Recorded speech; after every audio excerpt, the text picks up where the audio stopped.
আজকে রেসিপি করে দেখাবো দুইটি, এক নম্বরে নেহারি, 2 নম্বরে নান রুটি। আসসালামু আলাইকুম, ওয়েলকাম টু মেরিনাস কিচেন। ইউটিউব হলে মেরিন অ্যান্ড আফরাজ কিচেন থেকে। কেউ যদি ইউটিউব থেকে দেখে থাকেন অবশ্যই সাবস্ক্রাইব করে দেবেন, পেজটা ফলো করে দেবেন।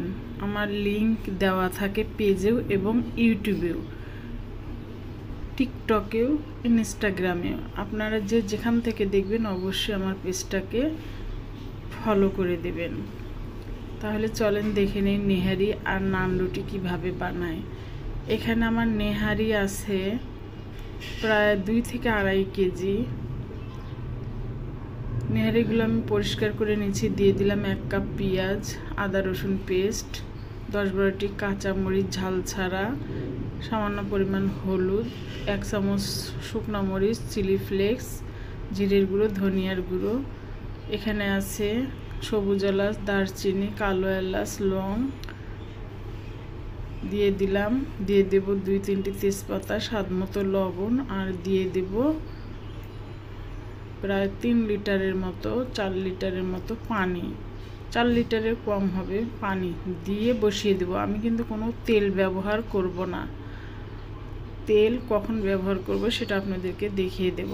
আমি কিন্তু নেহারি বসিয়ে দিয়েছি, দিয়ে ঢেকে দিয়েছিলাম। দেখেন একবারে গলে গিয়েছে লো হিটে। প্রায় 3 ঘন্টা পরে দেখালাম।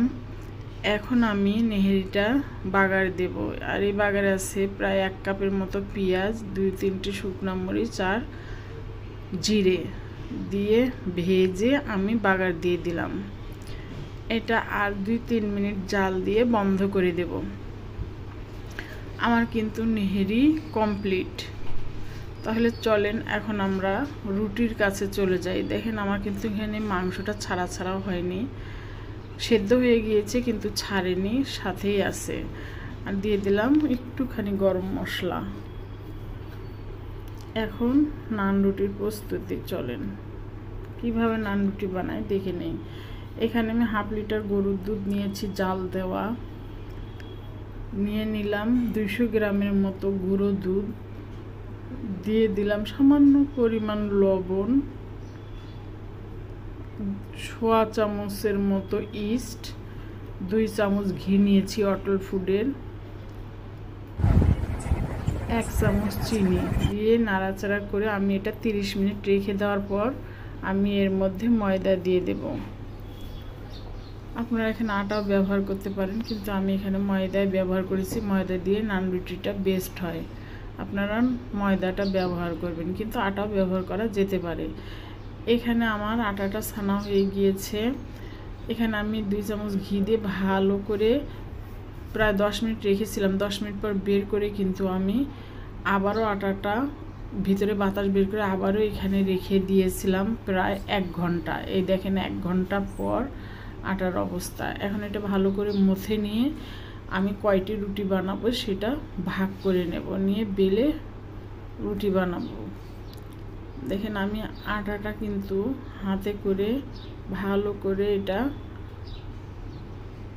আমি লুচি বেনে নিয়েছি। নিয়ে এখন হাতেই আমি এটা চ্যাপটা করে রুটির মতো করে নেব, নিয়ে তারপরে ভেজে নেব একে একে।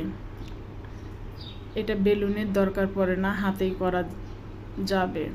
দেখেন আমার কিন্তু নান রুটি প্রায় হয়ে গিয়েছে। দেখেন আমি কিন্তু মোটা করে করেছি, আপনারা ইচ্ছা করলে পাতলা করেও করতে পারেন। আমার নান রুটি কমপ্লিট। যেহেতু নেহারি করেছি, তন্দুর রুটি অথবা নান রুটি না হলে কি আর চলে বলেন? পরোটা রুটি তো কিছু না লাগবে, এই জন্য নান রুটিটা বানিয়ে নিলাম। দেখেন কতটা সফট হয়েছে আর কতটা নরম হয়েছে আমার নান রুটি।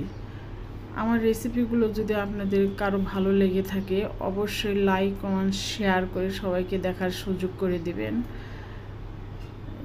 এই যে চলেন এখন আমি খেয়ে দেখিয়ে দেই যে কেমন হয়েছে। ধৈর্য সহকারে দেখার জন্য আপনাদেরকে অসংখ্য ধন্যবাদ।